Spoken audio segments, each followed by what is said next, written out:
Good afternoon, everyone.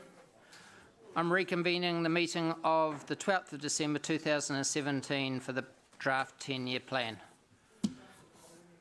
So it's 2:40, so 14:40. All right, so where we were at was we were in the middle of two different debates. One was on the REAP and the other was on social housing, I think, if I remember right. So I think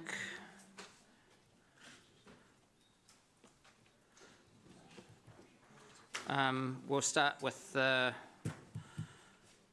social housing. Where'd we get to? Who was? Dave, I think you had a motion to go up, I think.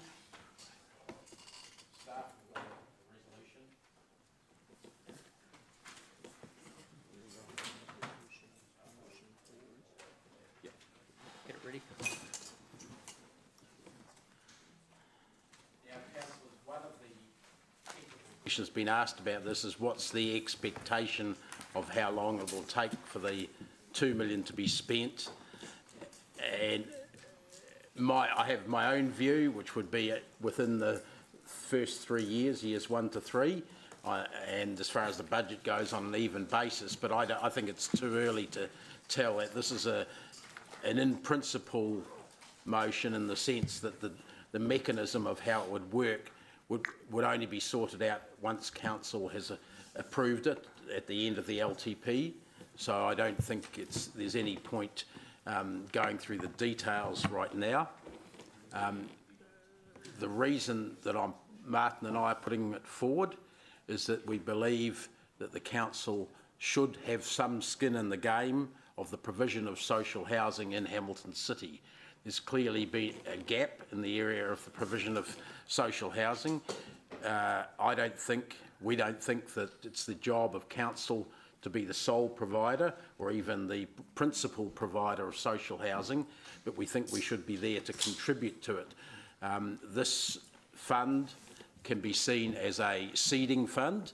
It would not in itself provide very much social housing at all, but if it contributed towards an outside community or corporate provider, the exact nature of the provider is not so important as the type of housing that it would supply. And there are definitions that we've got, for instance, in the social housing area policy. We've discussed definitions of social housing there. This would enable some organisation that's providing it to get a kickstart, to get some support. It would not involve us owning the houses or having an ongoing stake in it.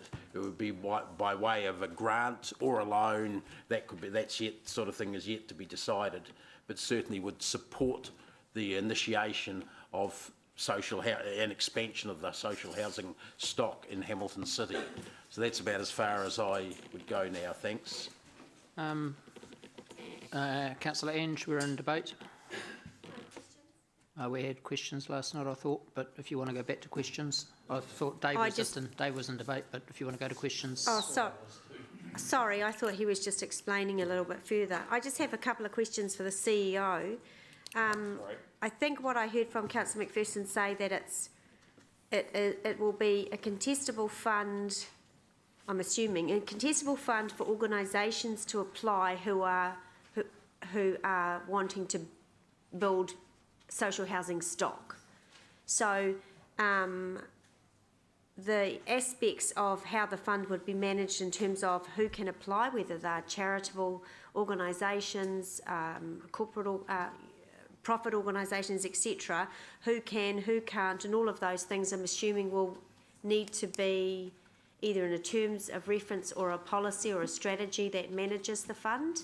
Can I just have your take on how that will work? Yes, so this is a funding allocation, and we would have to bring back a terms of reference in terms of how it's allocated and run, and that'll be adopted by this council. So staff would go away and work on all of those aspects and bring it back to council in a draft form. That's correct. And perhaps either ask a question just for you or Councillor McPherson, has a fund like this been done through any TLAs before? Has it? Councillor McPherson's got it. Yeah. I'm not That aware you of know one of? exactly like this, but in Christchurch, the Christchurch City Council has contributed towards a trust called the Otautahi Trust that actually provides the social housing. It's contributed funding and some governance support to that, quite a significant amount more than that. I think it's 50% funding, but it's not a council, it's not a CCO or a council department. It's an outside trust, Angela. Okay, thank you. Councillor Gary. Another question too, and I guess this is just continuation on from Angela's thing about the terms of reference. Presumably a family could approach us and say, we're going to develop. Well, I would think it would, sorry, my own view would be that it would have to be a legal entity, Or a family trust. corporate or trust, have some sort of, it couldn't be private individuals. But then that's up for our terms of reference to clearly spell the limits out, I guess. But it's private individuals who will ultimately benefit. There are quite a few trust housing models, social housing models around the country that avoid private families' benefit other than having the place to live in. They don't benefit financially out of it because any accrued capital value goes back to the trust, and it's done sort of more as a sponsorship almost. Okay, and this may be an item for debate now, but I wouldn't mind Dave's response. Because it's such a small amount, the cost of administering this thing is ludicrously high compared to the number of houses you're going to develop. I don't see where the ludicrously high cost of administering goes. We already administer through the Community Services Department quite considerable other funds, both Environment Fund and the Community Services Fund, and I would see the same group being the administrators of it. It's not meant to be a fund that goes on forever and a day either. I mean, it's meant to kickstart for an immediate need. Okay, and the time of this meeting's progress, so the whole time, probably on the private market 4 or 5 houses have changed hands. I wouldn't know, but something like that, which is more than this thing will fund in 6 months.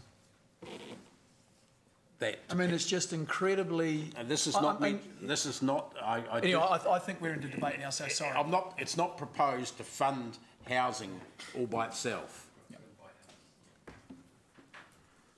Sorry, Dave, just to be clear, in the first 1 to 3 years, you're going to use the whole $2 million up. That was the plan? That's what I envisage. But again, I think the guidelines should clarify that, because I've got my personal view, which is not necessarily council's view on the details. But from a budgeting point of view, that's a safe position to start with, Councillor Dave. Stephen asked me last night what should be budgeted, and I said, well, budget 1/3 each for the first 3 years. Yeah, and that's what we've captured. So we've got that double thumbs up from Stephen. Councillor Paula. Yeah, my question was going to be around the quantum on the basis of what does $2 million purchase? I mean, where did the figure come from? How does it work? How do you know that's going to be an effective amount, etc.? How long's a piece of string? I'll tell you totally frankly, I would have liked to have put 6 million up, 1/3 of that, which I thought was a reasonable amount given the state of the budget, the LTP. In discussion with Martin, we chose not to go that far because we didn't think it was achievable. We wanted it to be 7-figure sum that would at least entice some interest from social housing providers. If it was 200,000, that would have been in Gary's league, not worth the administration. Can I also comment that when we bring back the terms of reference back to whatever committee it'll come back to, it will talk about what can and can't be achieved with that, so it'll give you the context. So this is a funding placeholder more than anything, and establishes the concept, and this council will have ample opportunity to discuss effectively what they want to do as part of that, set the level of service. And if the level of service is way up here and we're not going to increase to $2 million, that quickly ratifies it down in terms of the level of service to match the money. Councillor Mark. Oh, I hadn't finished, sorry. Sorry, keep going.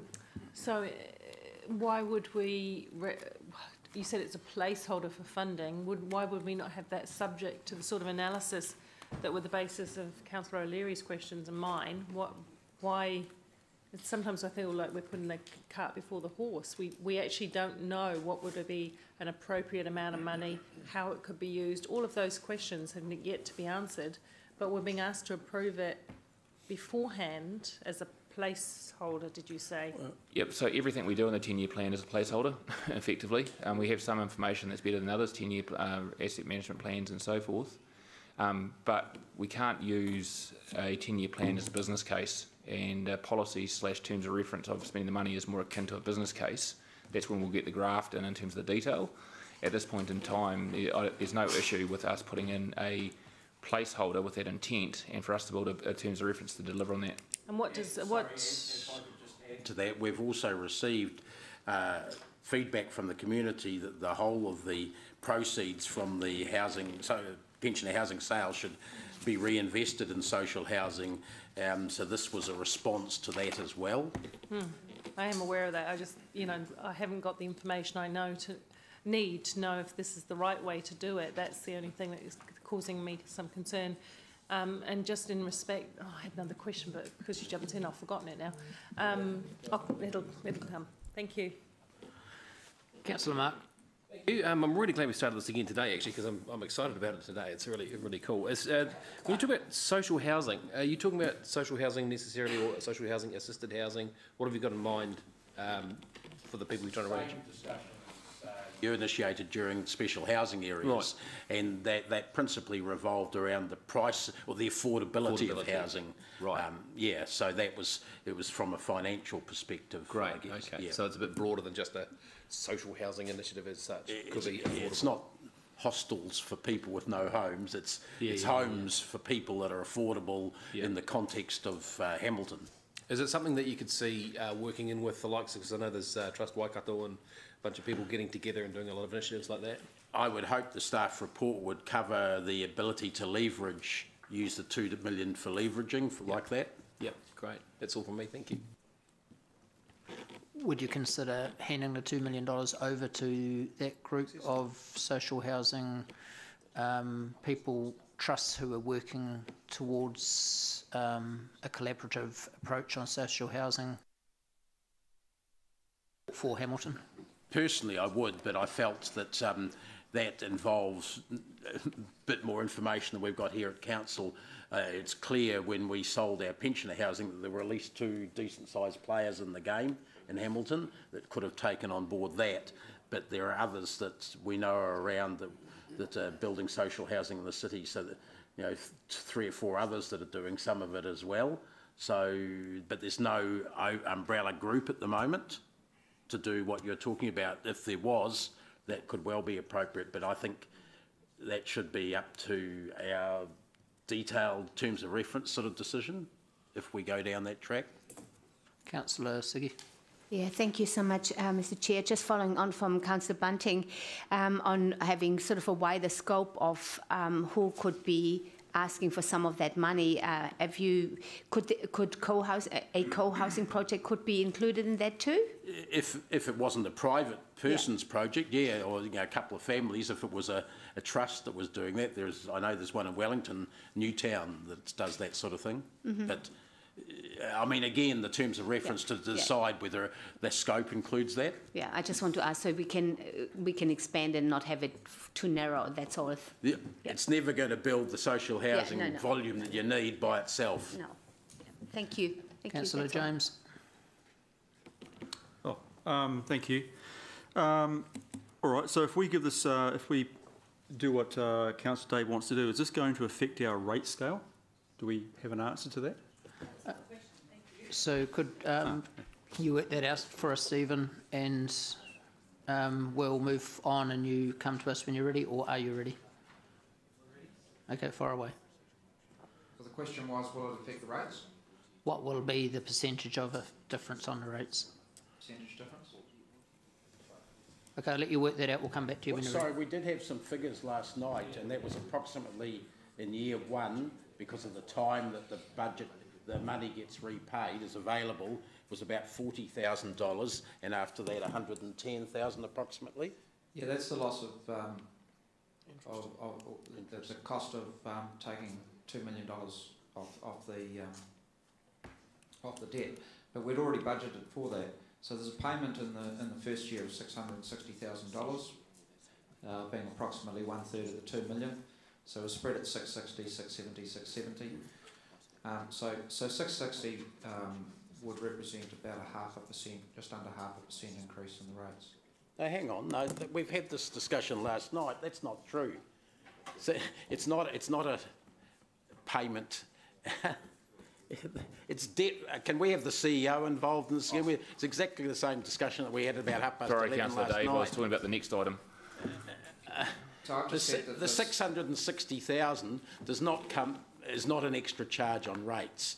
The loss of interest is. Gary worked out the figures approximately quickly, and he said 110,000 for a full year for the whole 2 million. So we talked yesterday about the, and we agreed this with Councillor Dave, that his intention was that the 1/3 per annum was because of effectively debt funding the contribution. So it's not dissimilar to our approach with the theatre or the rec centre. It's effectively debt funded. So it will show up as a balanced budget deficit, but we allow a deficit because we're assuming it's coming from the debt capacity created from the last payment for the sale of pensioner housing. So we're connecting it to that and making it debt funded. So in my view, it isn't a rates, it will be a deficit, but we're saying we're comfortable with it being a deficit because we've got debt funding to cover it. And the cost of the debt funding is the effect on the rates. That's what we talked about last night. Yep. We also reached agreement on that. There's $2 million more debt than there would have been. Yep. Because it's gone into this fund. Yeah. That $2 million worth of debt over a year would cost at 5.5, and that's me guessing. Is it 5.5? Yes, it's slightly less than that now, but yeah, that's correct. 110,000 per annum. Yep. Additional interest we pay. Yep. So the answer is, would it affect the rates? By 110,000 in a full year, but in the year one, it would affect it by about 40,000 because there's only 3 and a bit months of the year remaining. So divided by 50,000. But of course, it would only start increasing our debt once you start funding, letting the money out. So the money won't be distributed to someone on day one. It'll be 2/3 of a million in the first year, 1 1/3 million in the second year, and the full 2 million in the third year in terms of debt level. Yep, because the other way you could look at it is we could take that $2 million and put it into a separate bank account, where it suddenly takes off the debt. No, I'm not suggesting this, it's the same outcome, but which suggests that the money is no longer in debt, so we'll get the interest charge on that, and we can spend it out of that, and it doesn't change the fact that it's debt funded. Yeah, James asked a really simple question though, what's the cost against rates? That's 5.5% of the borrowed amount. Thank you, because you had filled my head full of numbers and I didn't know what the hell was going on. That's what we go to university for 3 years to do. That's why I was a police officer. So, okay, so look, if we handed over this $2 million to an organisation, wouldn't we run the risk of losing oversight of that money and what it's spent on? Because my concern would be it would be sucked into administration costs and all sorts of things if we handed it to an organisation to use.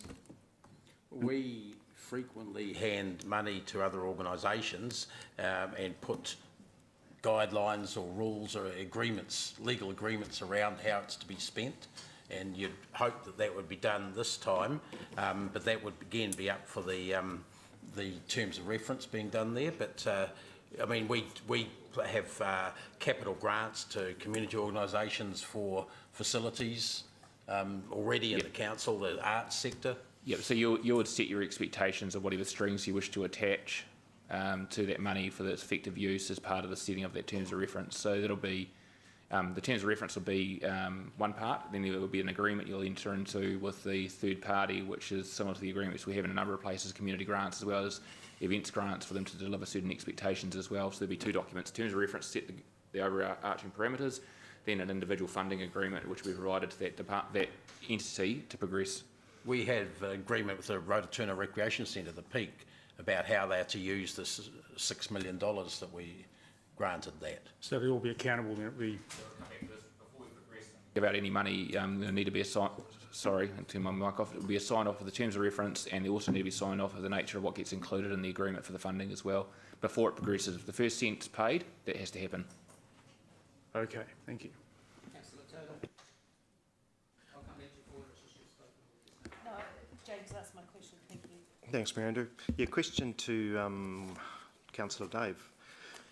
The $2 million, I think we established last night, is going to, that'll be $2 million less that we're not paying off in debt, yeah? In year 1, 2 and 3. Correct. Sounds of it. So that's reducing our debt capacity by a couple of million. In the third year, less than that, the 2 years before that, as Gary pointed out, doesn't come.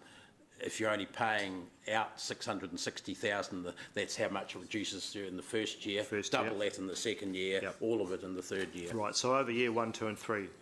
So how do you get around the concern of someone like me who is hoping to smooth the 15.5% rate rise that we're faced with over 2 or possibly 3 years, and this is reducing our debt capacity, which is already really tight? I could be a smart ass and say you could take 40,000 the first year off eyesight, but seriously, Councillor Dave, let's put it on the table. rephrase we can that, talk please. about that later. Seriously, there's the actual figure, Councillor Jeff, is 40,000 in the first year off rates. It's not 660,000 or 2 million off rates. It's $40,000 on rates, I should say, and 110 in the second year and 110 in the third year. Now, 110 is about 2/3 of 0.1% of rates. So yes, it's an extra rates charge, but only 110,000 in a full year. Thank you. Can I just follow that up? I'm not talking just about rates, though. I'm talking about our debt revenue, our debt capacity, because that is impacting our ability to smooth the rates rise.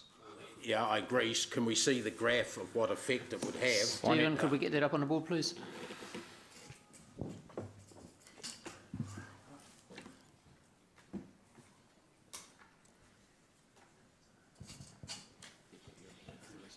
Not that one. So the effect on the debt to revenue ratio is it increases 2021 from 224.14% to 224.87%, so an increase of 0.72, which is hardly noticeable.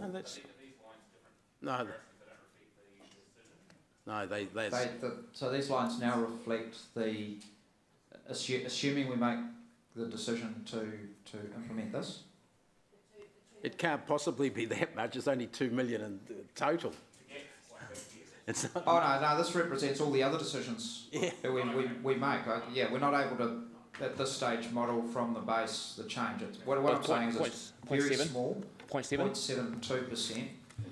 What you will notice from graphs if you pass this resolution from now on is in the balancing of books in 2019 that we've got that little red blob under the line there. Thank you, Mr. Pointer. You're talking about in 2019? Yeah, that little red blob there. So that's going to represent that 660 in year 1 that the Chief Executive said it'll show up on our graph as debt funded. But the way that Councillor Day's put through his resolution, he's acknowledging straight away in his resolution. No, we'll cover this off, Councillor Dave, at the end when we do wrap up what's included in our balanced budget. But Councillor Dave's resolution specifically talks about using debt capacity from the pension and housing sale, so he's acknowledging it as debt funded. And that's what his resolution saying. He hasn't just put it up as an operating grant, he said it's an operating grant funded by debt. So that outcome is something that we have to either live with because it's a deficit, or we can adapt our balanced budget measure to reflect that we don't include any debt funded items. So that choice needs to be made at the back end of this. Well, it's not the only debt funded item. No, it's not. There's 3 already that fall into that category: the regional theatre, the indoor rec centre, and this item would be in the same sort of category, Councillor Dave. 21, so negative, Stephen? Wheelie bins. Wheelie bins. Sorry, what did you say? We're not Theatre and wheelie bins impact on this at the moment. We're not buying the wheelie bins. We're not, yeah. We're buying the wheelie bins? We're never. No, the wheelie bins are being owned and administrated by the contractor. So the wheelie bins shouldn't be in the budget. There's $7 million right there. So you guys start working on that. We'll come back to you on it. We'll keep going on this one. It's getting very complicated because of these graphs. and the way some types of spending are being treated. But it's 40,000 extra on rates in year 1, 110,000 extra in both year 2 and 3. Yep, so Councillor Dave's correct. So it's the rates impact is only impacted by the interest on the amount borrowed, not the full amount borrowed, because Councillor Dave's resolution is talking about funding it from debt capacity, not from rates. So that's what he's doing there. And in terms of your question, Councillor Jeff, it's a 0.7 impact increase in our, or detrimental impact on our debt to revenue ratio, which is splitting hairs when we're starting to look at this, and it will never show up in a graph, but it is a detrimental movement. Well, it's all cumulative, isn't it? I mean, it's just one more thing. Yep. So 0.7 in what year? There is a... From every... Sorry. The first year it's paid. Yep. There is an administration cost as Councillor well. Rob. Yeah, look, I'm just trying to get my head around this. I've always assumed that the grant, the grant of 660,000 a year that Dave's suggesting would be above the surplus line, and it would be a payment made which would affect our balancing the books in the particular year in which it's paid. I'm not sure whether we can call it a grant that's come from debt. I mean, I suppose we can call it that, but its location in the revenue statement is that it will be an expense that will be deducted from our income in that year. Do you agree with that? So firstly, we have 3 of these items already where we're saying that they're debt funded. Yep. So regardless of whether we update our balanced budget measure or not, we're choosing not to fund them from rates, so we can run a deficit in those years if we choose to. Yep. But when we adopted our definition, which David Bryant can pick up at some stage and give me the page number, when we adopted our framework for balanced budget, we talked about the fact we could adjust, and Council would have the discretion to adjust the items they believe were anomalous or one-off as part of that. And it could be argued that a debt-funded item meets that definition of something that's slightly unusual, and that will come back to Council at the end of all of this, for Council to finally develop the definition of how they want to measure this. Okay. And then, again, it's fully Council's decision in terms of whether or not they accept whether or not items are debt-funded or not, but in this case, it's very clear from the resolution that it will be debt-funded. Yeah, okay. Yep. But just to say that the only effect on our revenue statement is the lost interest from the 2 million is not strictly correct, is it? I said rates increase, so I'm talking about the funding from rates, but you're correct from an accounting point of view. This is an operational expenditure, and it will drop through to the bottom line as a deficit. Yep, thank you. Okay, so we're going to debate. Dave's first, Martin second. I'll have a right reply, but I won't speak. Okay, Martin. Okay, Mark. Thank you, Deputy Mayor and Dave, for bringing this up. I'm obviously going to speak in support of it because I've been banging on about affordability for a while, trying to nag about getting some sort of affordability task force, something to do with affordability. Now, look, we're in the age of SHAs and HIFs, which all aim to provide more housing, but the effect on affordability is not enough. We're at a time where housing demand is bigger than ever. We've got a time where in just about every single debate we hear Gary saying we need blimmin' houses, If this had come up before Garden Place, I'll be supporting this over Garden Place. No sweats whatsoever. So if Garden Place comes up again, and this is here, I'll be picking this over Garden Place because I think this is the business that we're in. And I agree it's a very blunt instrument at the moment. The mechanics aren't there, and I do have sympathy for Councillor Southgate's concern about the lack of process, but for heaven's sakes, we haven't got a lot of time. This is the one opportunity we have to do something, and it's better to do something than it is to do nothing. I don't see this as folly. It's never going to buy a lot of houses. That's not the intention of it. It's seed money, and you can do a lot with seed money. You don't eat the seeds. You wait till they grow. If you ask, I would say it's a fairly safe bet to ask people what their rates money is going towards. Would they prefer the River City Park, or would they prefer to be making a more affordable city? I'm pretty sure it would be the latter. So with that in mind, I will gladly support this and heartily congratulate Councillors McPherson and Deputy Mayor on this initiative. It does come conditional though, on never hearing another eyesight jibe as long as I'm in this council chamber. Thank you. Never hearing a what? Another crack at eyesight. It's all right, David. I was trying to be funny. It didn't fail. Councillor Gary. I'm exactly the opposite to what Mark spoke of. Mark talked about an affordable city. This is immediately an increase in rates, which is an attack on the affordable city. And don't take this as a suggestion that I want the fund to be bigger, but the quantum of money is so small that the administration of it will take up a huge volume of the money itself. And thirdly, we are not in the business of providing funding for housing. We are not a bank. We are not mum and dad lending the kids some money for their first house. We are not a bank that is in the business of funding mortgages. We are a provider of infrastructure for the building of housing. That's how we, and the way we zone our land and things like that, that's how we impact on affordability of housing. Certainly not by being a banker, a lender of last resort, I suppose. So I'm voraciously against this. Voraciously or? Voraciously. Councillor Martin. Thank you. We, as set up here, $18.5 million asset in terms of pension housing. We were in that for many years, and in various forms there were financial incentives and assistance and work with the central government of the day.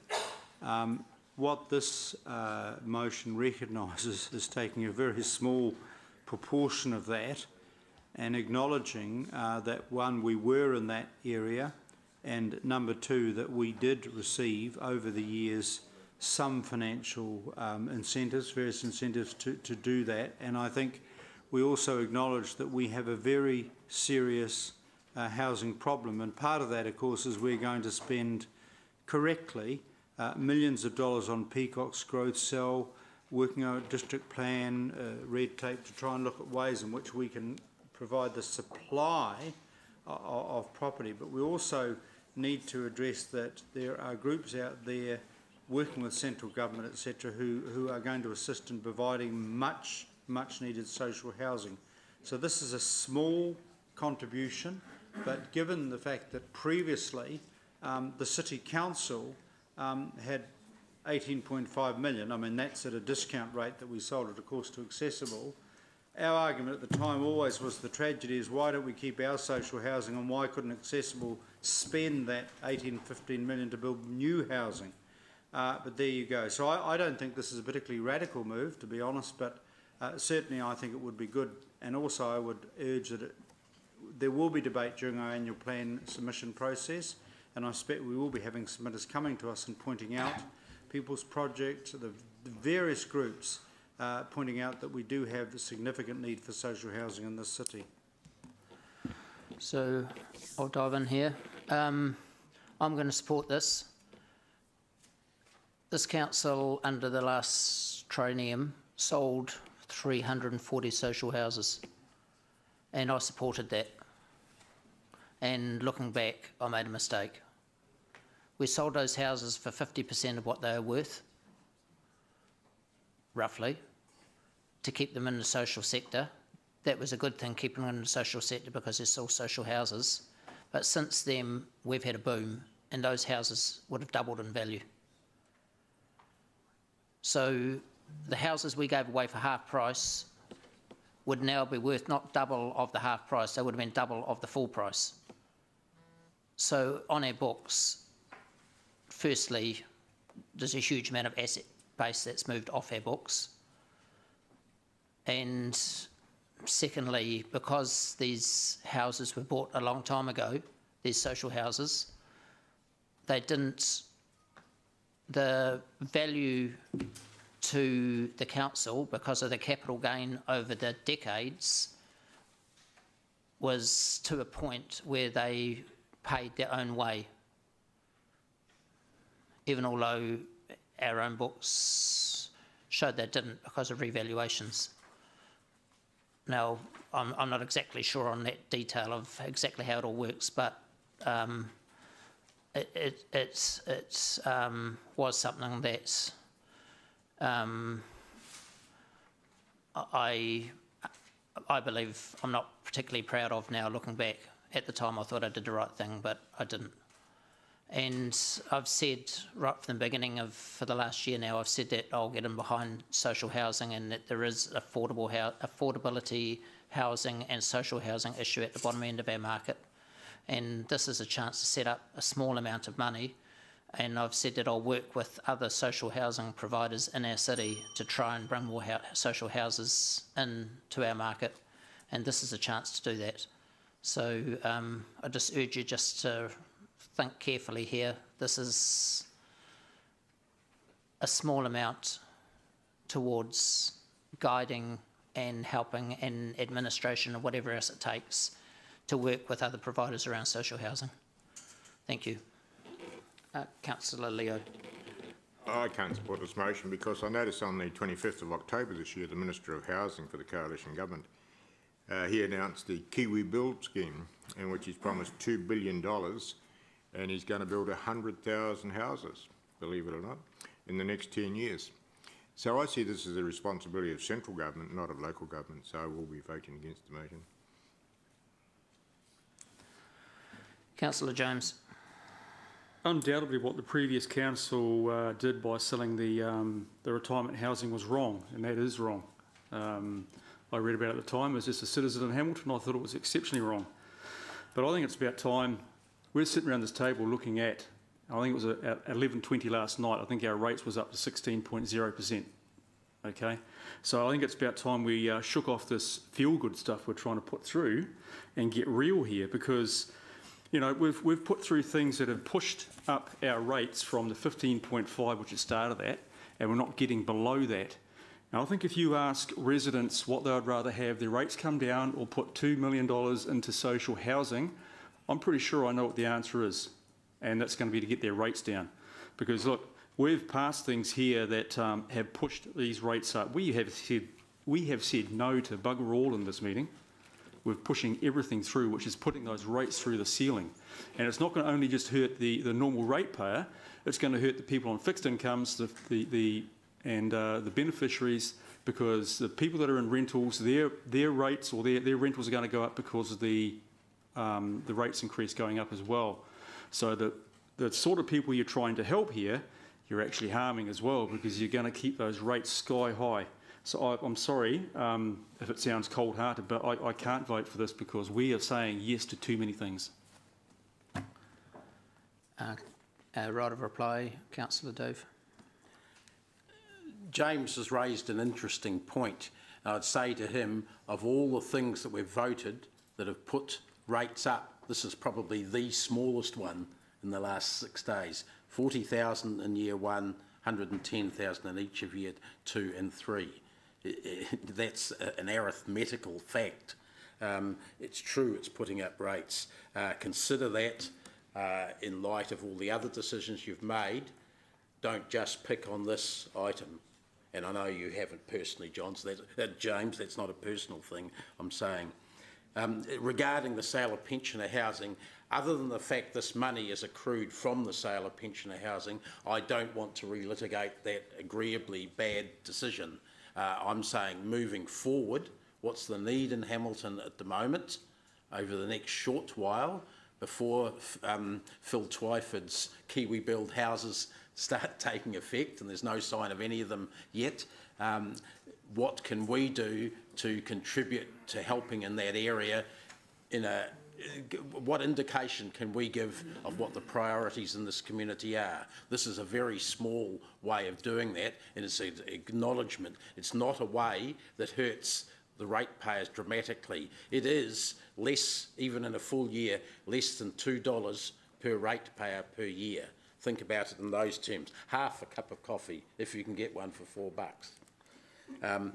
We had specific feedback from the community about the need for social housing in Hamilton. This is a response to that. This is not inventing a new issue. This is not a bright idea. This is something that's come forward from the community, and we're trying to translate it into LTP terms here.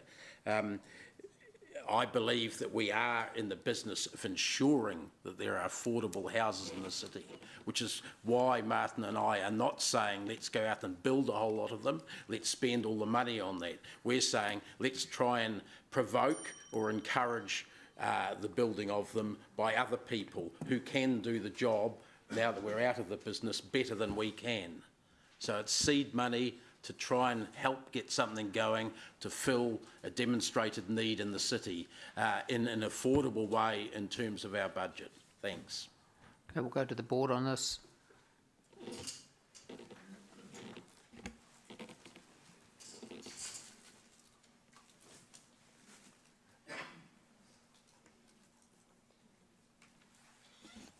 The motion is lost, 4-8 against. Okay, we'll now go to the REAP. Councillor Robb, I think you have an amendment, motion to put up.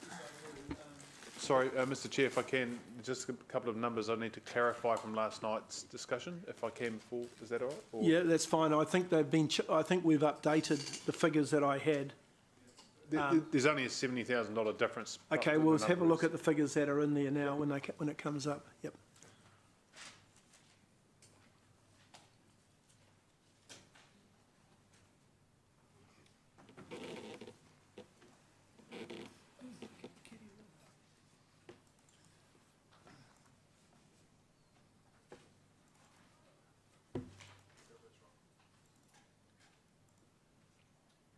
So those figures are correct now, Kelvin? Yeah.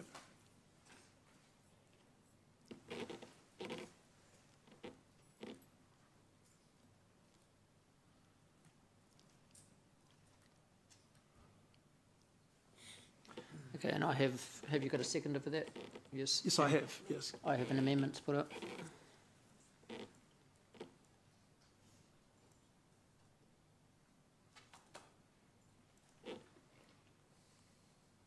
Sorry, that amendment, reduce funding, is that the right word, reduce? Because reduce to what? Remove. I should say remove, sorry. That was my bad. That was what I was writing before when I ignored you.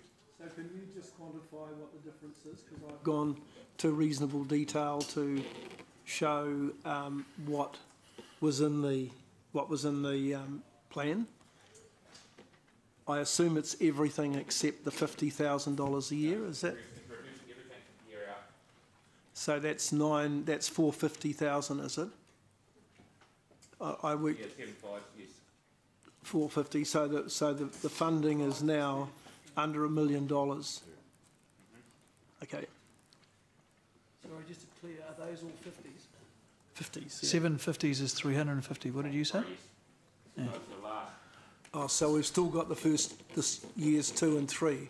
Oh, yeah, I had 9 years of 50. So it's year 4, so it's 350. This amount then? Yep. That amount out. So that's... With a mouthful. Okay. Well done. We just managed to understand. So the saving then on the 370 is, that makes it $1,020,000 then. Is that right, CE? Just wait till he swallows his food. sorry. You can only breathe and chew. Very tasty treats on my desk when I was eating them. Sorry, I'm just going to make sure that we've got our maths right.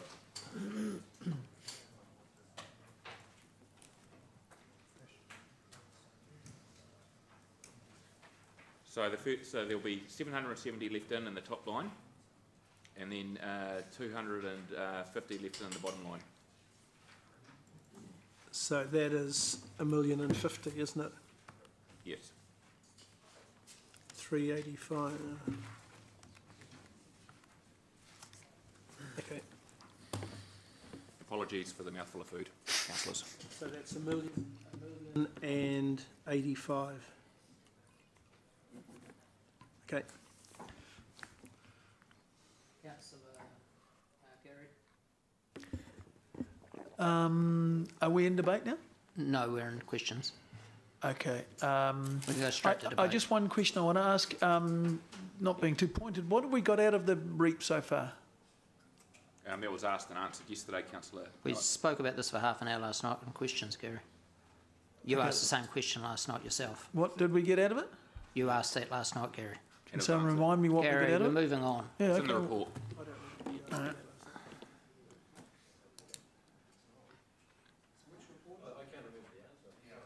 Page 62, items 24, 25.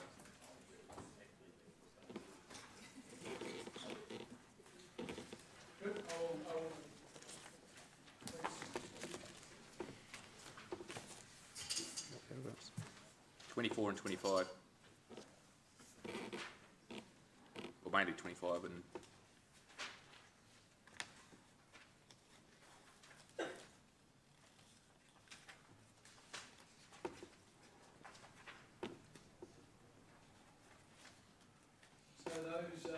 Those activities, which is kind of education type stuff, which is not good or not demeaning it. Have they improved the processes and have they sped things up? And so, as I mentioned yesterday, we're still in the information gathering, interviews, questionnaires phase. Some recommendations have come forward, but the final. So that's why you can't answer the question. Yes. This is some of the stuff that's coming out as recommendations from that work. So any particular processes we've been, are there any processes we've been able to eliminate? Well, yes, I mean, that's, so that costs have been cut anywhere? Well, clearly, as from the CE said, that we're starting to gather now the rules and the methods that either add value or don't, and the process will need, and then that will come back to the council for some type of plan change, which will require the 150 to go through that process. So the things you see here now are easy wins that we've identified through the interview process, where we've said, people have said, look, it's just generally difficult to understand the complexity, so what is the process?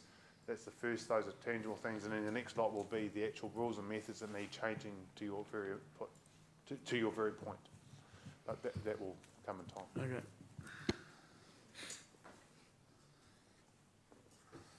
Councillor Jeff.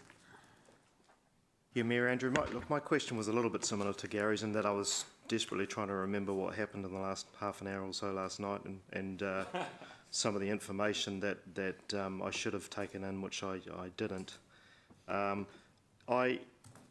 Would you mind just clarifying for me whether or not the budgets that we're putting up for the REAP in this plan have been, how is this the budget that we were always planning to put up for it or not? And also, has the money being put up for this taken into account in any way the fiscal constraints we're under? And if it hasn't, is there any possibility that we could make some compromises and cut some of the money out and do things a bit slower? Okay, I found something on... It's all sorted now. Councillor Jeff, could you just let Siri talk for a little bit longer so I can... Sorry, I'm just going to quickly comment that basically the $150,000 was flagged, so that reflects the money that we need to execute what's coming out of this REAP 1, we'll call it. The REAP 2 and the ongoing $50,000 is new money. So the 385 in 2 years and the 50 onwards is new money that's been identified. But it's in Andrew's base. It's in Andrew's base budget, but from previous conversations about the REAP. So then you can respond to the second question about cutting costs, which is... So I ran my election campaign on cutting costs. It's one of my fundamental things we put in place. This council voted to support that. I'm asking for funding to continue with it up until the next 10-year plan. At the next 10-year plan, then it's the time to discuss it. It takes a long time to sort this stuff out. These are things that are locked into a district plan, and they're not a quick fix. These are things that are being discussed. These are things that staff are halfway through. They've got a list made up. They'll be coming back to this council for a variation on the district plan to fix these things that aren't right, these things that bring up inefficiencies, these things that frustrate the people who are trying to do business with the council. And they're not something that can be fixed with a stroke of a pen. There's something that has to come back as a variation, and get each item will be put in front of this table and we will vote, and then it will have to go out for public consultation, just like what we're doing now. We get the feedback back in. People like Future Proof and regional policy statement people and all these people, regional council, everyone else who has a say in how we run our city will be putting in their opinions as well. And then it comes through the full cycle. So it's a cycle that takes could take a couple of years to come through by the time we get the first variation through and out of consultation and back through. But this is about actually making the council work better, be a more friendly place to work with, and really, you guys know full well that this is one of the things that I stood on, that this is something I'm passionate about and this is something I'm driving through. And I really take the putting up of this motion as a bit of a personal attack, where all I'm trying to do, I'm not trying to do anything here for myself, I'm trying to do something to make this council run more efficiently and less frustrating for those who deal with us, and save both the people who deal with us and the council money. So I'm surprised that this has come up, and I'm disappointed, and I ask for your support to at least let this continue into through the next 10-year plan. So I hope that answers your question, Jeff. There's one part of Jeff's question that I haven't answered. Can I answer the last part of your question, Jeff, which was about, is there some form of compromise? Indeed. Whatever day it was last week, we passed the operating budget subject to future changes. In doing so, we locked in $1.37 million worth of REIT-related costs into our base budget. That was adopted in our base budget, subject to anyone changing it. And the subject to came up with Councillor Rob putting forward a motion to reduce and remove that $1.37 million. So that's been put up as part of taking those costs out. The Mayor and the Deputy Mayor's amendment is acknowledging that he wants to take it through to year 3. So the $1.37 million comes out through Councillor Pascoe's resolution. The amendment will take $350,000 out of what's actually now in the base budget. So I think that's a point that we just need to clarify, that the base budget already has $1.37 million in, and both the motion and the amendment look to reduce that, one completely and one partially. Right. Right. My understanding of the operational budget was that we didn't lock that down when we... No, it was subject to anything like this coming up. Yeah. So we approved it, it got locked in for our calculation purposes, because we needed it, but otherwise we'd have nowhere to start. But Councillor Pascoe is within his right to put forward this on the table, because it lines up with that subject to stuff that we said, hey, you need subject to future resolutions, and that's what this is, a future resolution. So the process we're going through is absolutely legit. All right. Thank you. Councillor Gary. Thank you. I was a huge supporter of this when we approved it, and I went to the first meeting and was told I couldn't ask any questions, so I never went back again. Yeah, good. So now I'm going to have to ask some of those questions. Andrew said there was, things we're going to do to the district plan. And I don't mean to be disrespectful to anyone, and I am a big supporter of us trying to improve our processes and eliminating things and getting sophistication and complexity out of our business. What's one thing that we've done or that we've put up so far? Calvin, can you talk to this? But no, can I... Just one wafer thin example, that's all I want. Can I just actually talk in general about this? So basically... No, I don't want to, I want a specific... But Councillor Mallett, can I just finish? Yep. So basically we've got a program of work that's been signed off by the task force associated with this. We're on track. In fact, we're ahead of schedule in terms of that program. And that program was all about data gathering, interviews, questions and so forth. There is a chunk of work we're about to step into, which is about execution and impact. But some of the tangibles are listed in this report, and that's about the customer stuff we can do softly, which without change to the district plan. But there's a whole lot of stuff in terms of the big weighty things that we need a change to the variations of the district plan. And we haven't started preparing that because it's got to come back to council yet for sign off. And you can add. You've had. Yeah. So what's it cost to get here? What's the budget to date, Mr. GM? So it's 325 in year 1 and 425 in next year for the 770 over the 2 years. So I think at this stage we're only at about $200,000 so far. Councillor Mark. So, what's the difference? What things is this going to achieve that the reimagined local government isn't going to achieve? What's the difference? Because we've got two of these things running in parallel now. Yep. This is about looking at the rules. Richard's looking at efficiencies. All right. Okay. So what Richard's doing has nothing to do with looking at the rules. So you could... hard for people to do business with Hamilton. And some of the rules that make it hard around this table for us to do things as well. Is it right then, just following on from that, because we've commissioned PwC to do reports on pretty much a lot of things, and could we be externalising this a lot more to get it maybe a little bit more effective than doing it internally? And that's no disrespect to the staff who are doing it. There is an independent team. So basically, at the governance level, there are 2 independent members on the governance level, including a vacancy for a 3rd independent member. Right. And then that's the governance level. And then at the operational level, there is 2 staff members involved, 1 internal, and that's important because I understand how the thing works, but also an external senior planner who has never worked for council but has done business on behalf of developers and also has worked for other councils. Is there any way of bringing a lot of the work that the REIP's trying to do into the scope of what you're trying to do with the Reimagine? Are they that far apart? They're not hugely apart in terms of they're both about driving efficiencies. One's from different perspectives. The challenge is that ultimately the money's needed regardless. I mean, if you were to tell me that you wanted me to cover the outcomes of the REIP, I'd be asking for that amount of money anyway, and probably a bit more because it'll be a little bit less efficient because it has a slightly different scope. Well, in that case, can the REIP do what you're doing and he asks for some of your money? No. No, just kidding. Yeah. All right, thank you.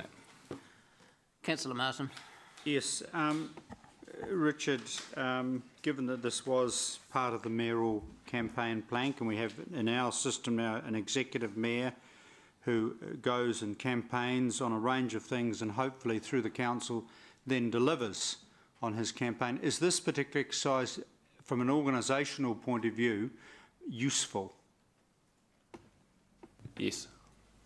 Do you think that in fact we will reach the objective of making this council easier to do business? We're open for business. In other words, I'm just wanting to, from an organisational point of view, because I know you're driving efficiencies, will this be assisting you in making this place a more friendly place to deal with? We're already on that journey, but right. Help accelerate that. Yeah. I was elected to this council in 2010, and it's no secret that the previous mayor and I didn't agree on a number of issues, but I respected the role of an executive mayor and a mandate. She campaigned on River. I supported that. Deputy Mayor, I'm sorry, we're not in debate. Oh, are we still questions? Sorry. Well, do you want me to just to sort of? Well, no, yeah. Well, you'll get your chance to debate. Well, no, probably I've had enough chances. I want to help you, Your Worship. Councillor Henry, just before I go to Councillor Henry, I'm sorry earlier I said too much. This council has every right to challenge what I've put up, and so apologise for that, particularly the mover and the seconder. Councillor Henry. Thank you so much, Mr. Chair. Look, I mean, I'm all into being more efficient and everything, and but to me, the real efficiency really always comes out of when people complain and say something, and from there we can make things more efficient. But if we, is that right? I mean, it's about a process, how we handle what people tell us. The General Manager has been doing customer mapping since he started 2 years ago, and it's long before that. So we've been on that journey anyway. And what we have found through the REIT program is that a number of people just suck it up and get on with it, and so they haven't been complaining. And so whilst we haven't identified some significant large concerns, we have identified some areas for improvement through this process, because we're actually actively going out questionnaires and then actively engaging and talking to people. In fact, all you elected officials were interviewed as well. That's happened for a score and some of our developers and so forth. So it's legitimately identified areas that we wouldn't have got if we hadn't gone out and asked. Because some of the big developers are quite vocal, but some of the smaller ones just get on with it or don't, as the case may be. Okay. Councillor Paula. Sorry. So is that where we are putting our money into now, that into these efficiencies that you just talked about? So right now the REIP is doing a whole lot of interrogation, understanding, reviewing files and so forth, and has come up with some improvements, but the big stuff will come out of potentially plan change. We've already identified some areas that we can do plan changes for, but we're not going to go and do individual plan changes because there's a certain amount of legislative requirement for each one, so we want to get everything together into a package, put a bow on it and do it in one go. So you're very confident in working on these efficiencies, because sometimes we can work on something and then the outcome is very different, makes everything more complicated. Do you know what I do know. My goal is not to make it more complex, and it'll come back to council, so ultimately you councillors can challenge my bureaucratic drive if I do bring back bureaucratic changes. Okay, thank you. So this isn't about putting rules on top of rules to fix a problem. This is about actually getting rid of the rules that do give the problem. I do understand that. The only thing is sometimes we don't know sometimes the consequences out of our actions that we're doing. So, you know, and I get that. We can't foresee everything, but we also have to understand that by creating more of that work that we could potentially create more rules. And that's why we've got a governance group that's with the terms of reference about reducing complexity. So hopefully the governance group in doing its job will help validate that we're on target. Okay. And both the people who are working on it, this is largely based around the district plan, and both the people who are working on it are very highly skilled planners, so they understand cause and effect through the planning process and through the district plan process, and so they're not non-planners who are working on it. And then there's an oversight umbrella of externals who are also involved in keeping an eye on the direction and where it's heading, who aren't planners.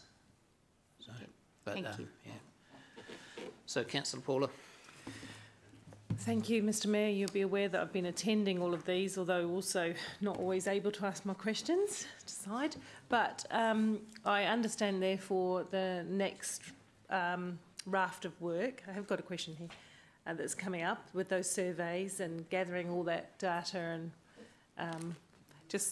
and I'm quite supportive of that. I have some concerns going forward about what the big sum that Councillor Pascoe's talking about there would be useful. But what would it look like? What do we need? What is the minimum we need to do the next stage? Because I think it's a shame to do it half. We're halfway through it. Do you get what I mean? Do you understand my question? To get through these surveys. So this comes back to the terms of reference we've got signed off.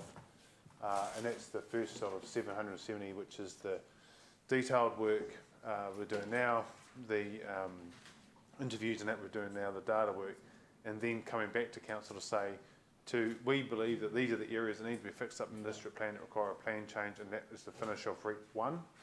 That will also include the customer journey mapping, so actually walking through it from a customer point of view. That was the first terms of reference that's signed off. That will be delivered within that budget. Within which part of the budget? Can I just be clear? So so I'm just talking about the money that we have existing now. Yeah. And then the concept being that there was always going to be a second, or REP would continue in some form. The Mayor's put a budget together on that basis to then look at other areas of work. So this money, I would imagine, there'll be another terms of reference set up for another project that would utilise that budget in much the same way as we've done for the district plan. So if I supported the motion, this work that we've still got, we're halfway through, which I'm supportive of, would get completed anyway. Yes, because and it would be the basis of some rational conversation going forward. Correct, because there is a resolution that signs off the initial 770, which is not that money, the REP 1, which has been used in this year and in year 1 of the plan already, which is a resolution. Okay. So if I did support the motion, I wouldn't be jeopardising the good work that we've got in this. Thank you. Correct. Thank you. Councillor Rob, we're in debate. Want me to speak first? Yep. Thank you, Mayor. Look, I'm a little bit surprised, Mayor Andrew, that you've taken offence at my motion, because if you read the motion, it says quite clearly that I'm suggesting we withdraw funding until such time as the project reports formally to Council. It has not as yet reported back to Council, and I think that a task force which needs something like about $2 million, we've already put $770,000 into it, so we're looking at a $2 million task force, has not as yet reported back. And I would have liked to have seen some detail around those big spends in year 2 and year 3. I'm sure if we were spending that kind of money on a community asset, we would be wanting line by line what the expenditure was going to be. I agree that from the meetings I've attended, they're an absolute farce. Elected members attending are not allowed to ask questions. There are only 2 elected members on the task force, and Mayor Andrew is one of them. He has a personal active interest in the district plan, and I think that is something that.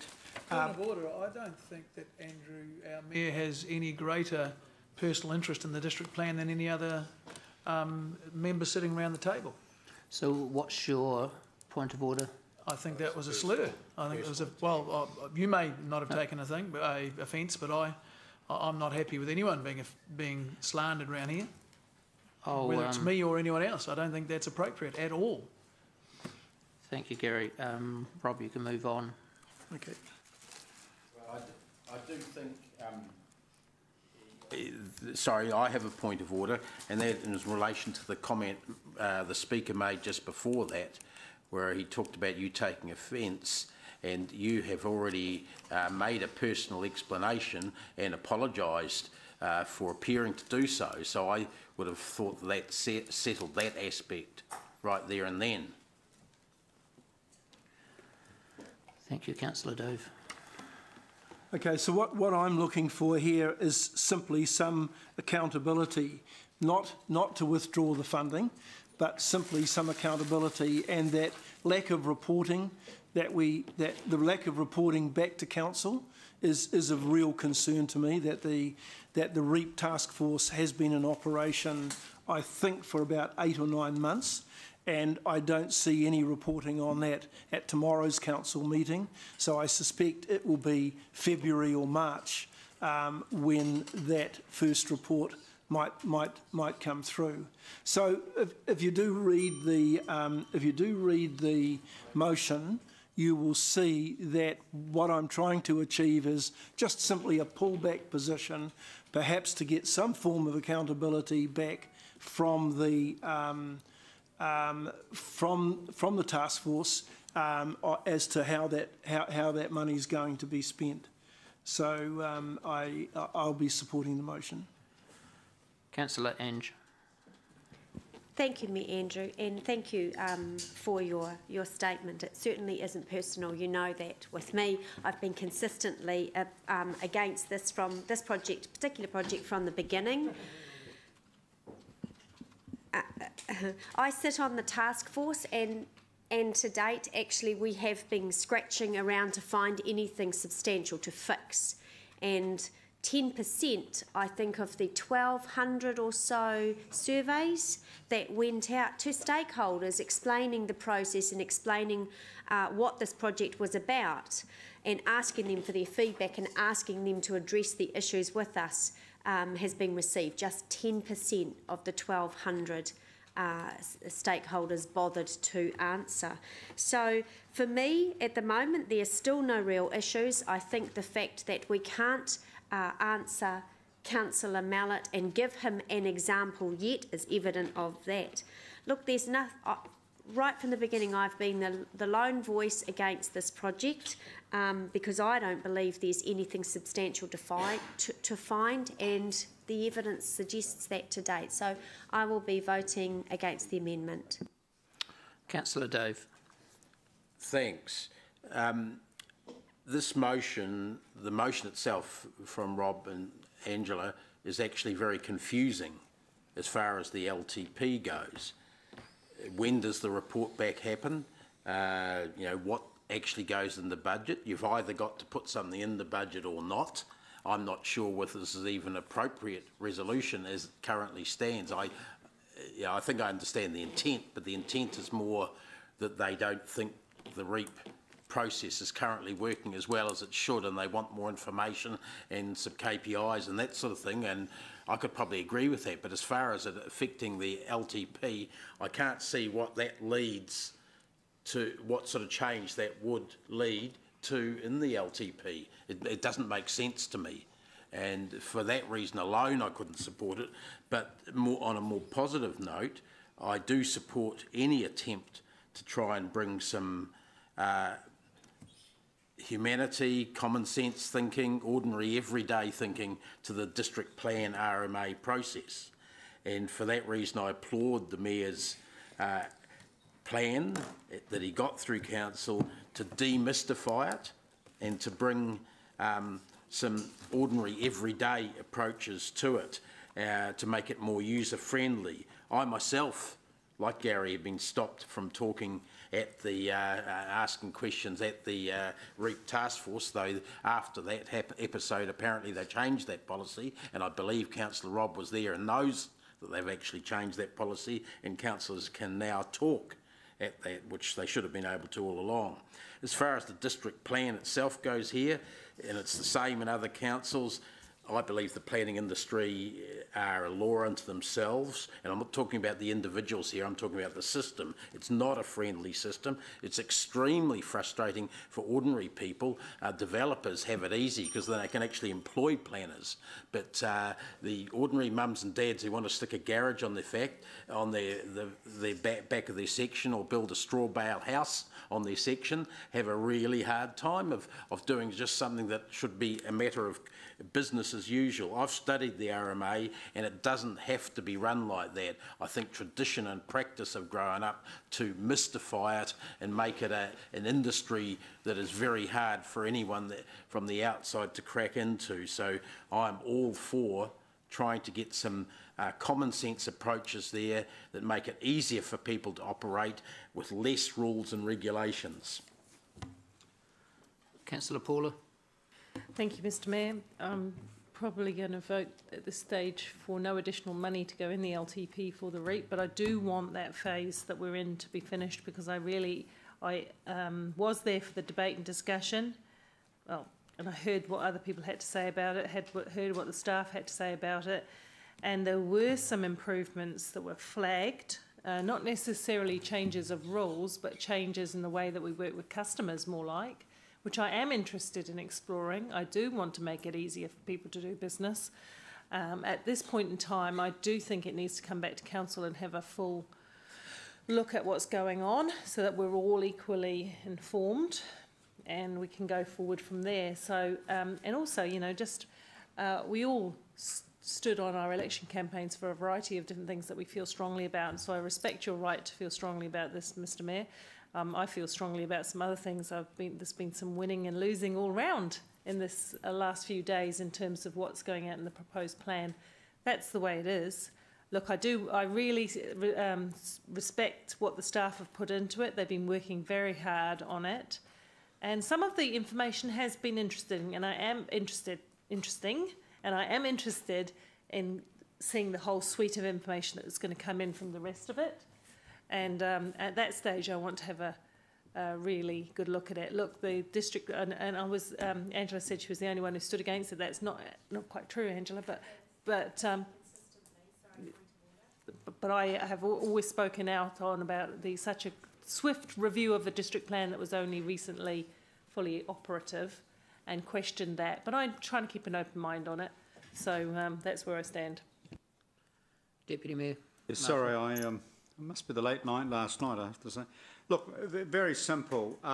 If you want report and you want further clarification, you ask for that. You don't freeze the funding. When Her Worship, Julie Hardacre, was involved in the very important People's Project, the River Plan, and maybe you wanted more reports, or you wanted more information, you wanted more reports about her views on the V8s, you didn't suddenly freeze funding in order to get that information. You never did that. You also respected that even though you don't have to agree with an executive mayor, as I didn't with Julie on, say, pension and housing, but I did with a lot of other things agree with her, I didn't then seek to try and sort of cut funding to her program. All I wanted was accountability and reporting into this chamber. Now, there's a message. You've also heard from your chief executive, your only employee. He has told you as employers, this is a very useful project. And I think the amendment is perfectly fair and reasonable. If you want further information, ask for it by resolution. Don't chop the funding. Councillor Jeff. Yeah, look, I'm somewhat torn here, and I know this is important to you, Mayor Andrew, but it's also important to me that we don't leave this chamber with a rate rise of 15.5%, and you've been consistent in your line that that's what we need to be charging people, and I've been consistently getting a bit tired of it. I respect your right to do it, but it's just pushing the wrong button, and it's time for some sacrifices. We have already sacrificed some money towards some big projects, and I think we need to sacrifice some more today. I think I've been reasonably consistent in a will to cut. Sure, there's eyesight, fine, but on the whole, I think I've been reasonably consistent in trying to cut, and I think we need to make some sacrifices. I think that this will allow us to, this can come out of year one, that's my reading of that, and that's $385,000 saved. And we have made some progress, as the General Manager said, so I don't see a huge issue with taking a pause. It may seem an extreme action, but this is an extreme time as far as I'm concerned. So I am going to support the motion. Thank you. Just a point of clarification, year one is already funded, isn't it?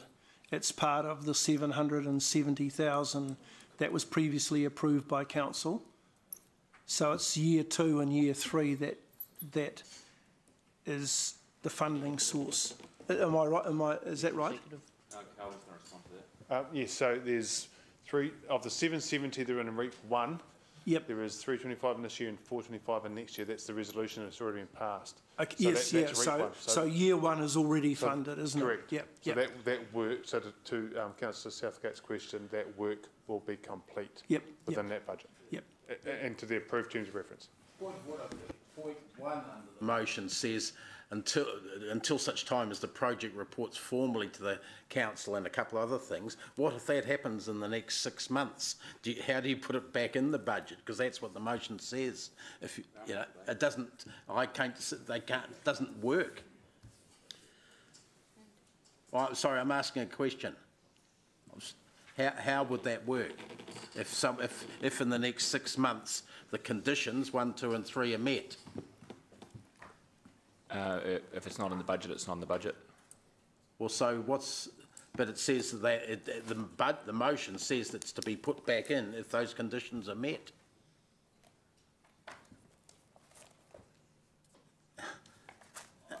It's not my resolution. I'm not Chief too sure. Executive has answered and he said it's not in the budget. So you're saying this wipes us out from year one or from year two? Well, can I maybe advice from the governance manager? How would this happen if, because it's saying until such time as 3 conditions are met, what if they are met in the next 6 months before the LTP period starts? The motion says that you have to put them back in. Yep. But by then, if the motion passes, they'll be out. Like if we can get it done by the final meeting of the draft budget post deliberations, I'd suggest it's not significant from a financial point of view. Therefore, we could probably put it back in at that stage. It would be depending on whether it meets the definition of a significant change for our significant engagement policy, which I doubt. So we could probably put it back in the May meeting at the latest, and I'm looking to my GMs to support that. Someone supported nodding, so I'm assuming even though it's not the right GM, that's supporting that. So probably can put it back in May. My view in simple terms is it's quite unusual to have conditions attached to funding, because everything in our 10-year plan is conditional on something, and suddenly we just are, it's a difficult one to work with, but we can make it work. Councillor Turman. Just a clarification then. I understand we're about halfway through this process. Is that correct? It's really hard to define halfway through. We started October last year, so there's all I can say going ahead. There is a meeting in the new year in February to adopt the consultation document. Then we go out to consultation. There's then a meeting to hearings. Then there's deliberations. Then we adopt in June. So I'm just wondering whether the amendment should be year 4 or year 3. We can't. Sorry, governance manager. We're supposed to be no questions at this stage. It's supposed to be no questions at this stage. It was just a With the clarification. permission of the, Yeah, I'm letting the questions go because Rob I should never have let Rob's question go, and then the questions have followed on from yours, Rob, so I didn't stop yours, and that's why I'm letting the questions go. So it's unusual what I'm doing at this stage, but I didn't call for the vote. Had I called for the vote, I would be certainly not letting anyone talk. So, so I'm just letting it run out of your question. So.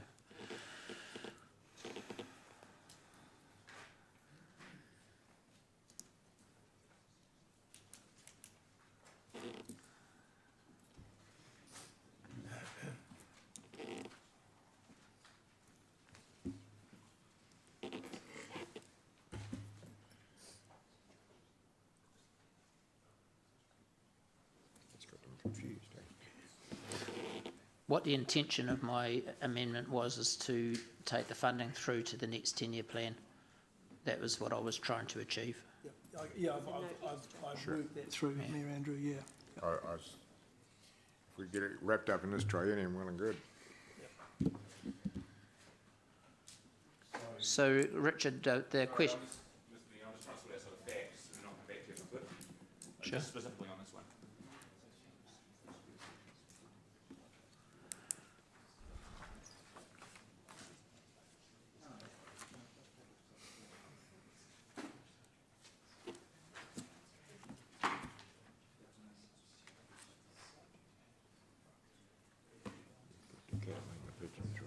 Sorry?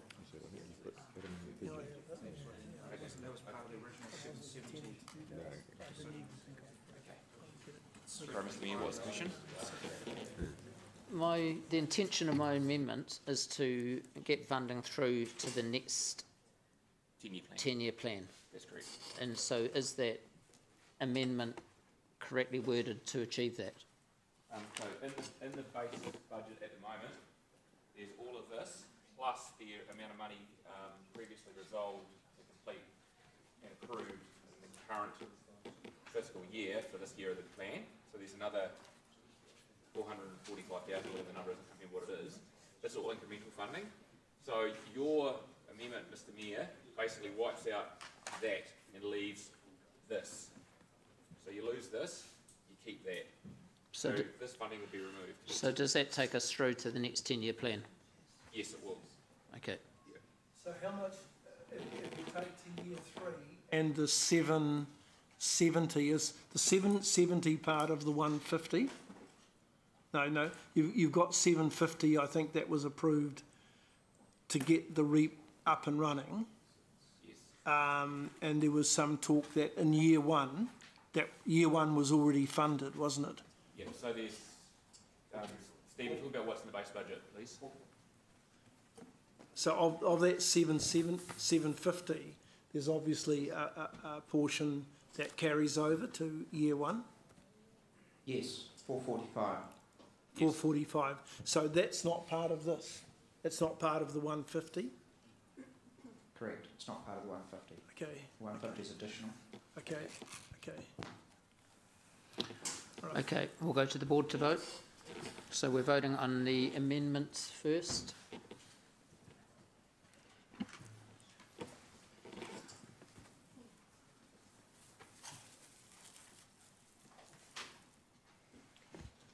the amendment is lost, 547 against.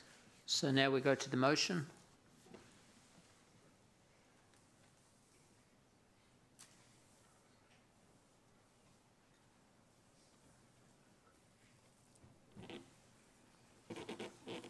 The motion is carried, 844 against.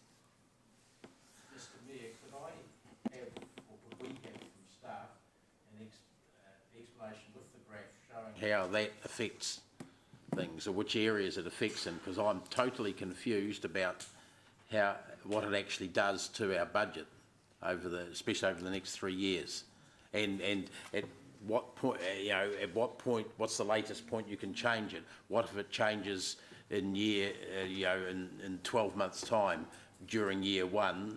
Does that bring money back in automatically in year 2, for instance?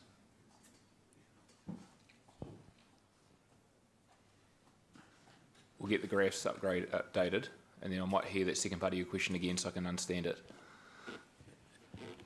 if the conditions are met. Yes. In year 0, we've already discussed what you said, Yep. as late as May, that could be brought Yep. back into the budget. If it's, let's say, in a year's time, Yep. i.e. during year 1, it's too late to bring anything back in for year 1, but will it bring back in year 2 and 3? Yes, we could bring it back into year 2 or year 3. We can also use the annual Would plan that process. require, what would that require, an annual plan? That's what I'm trying to find out. Yep, well, it could require, to be honest, the same thing could happen that we did for REIT 1, was that was done outside the annual plan process. It was a resolution of the mayors to fund that through a chair